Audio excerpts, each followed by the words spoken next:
We're really worried about the safety and well-being of our patients. Since the start of the coronavirus pandemic, Terry Reilly CEO Heidi Hart says staff at clinics around the Treasure Valley are seeing patients struggling with several suicidal risk factors. We recognize that many of our families and our patients are struggling with financial insecurity, housing insecurity, food insecurity, and when you layer all of that on top of social isolation, we're really worried about people actually trying to commit suicide or die by suicide. So they applied for a federal grant from the Substance Abuse and Mental Health Services Administration.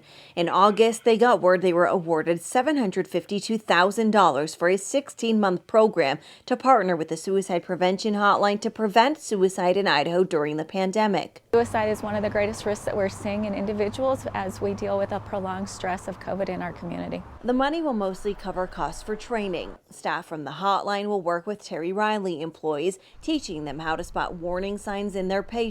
It's just to really build on the expertise that Terry Reilly clinical staff already have, and to increase the clinical awareness and understanding of suicide prevention and the zero suicide approach. They'll also learn to help patients with safety planning to make sure they're accessing the right services, and how to work with family members so that they can provide meaningful support to an individual within their family system that they're worried about. So a whole spectrum of training will be available. After the initial contact, staff from the Suicide Prevention Hotline can assist Terry Reilly with follow-up care to make sure their patients stay on the right track. Depending on the patient, it will be either in person or phone or text. Karen Lair. We want to make a difference. Idaho News 6.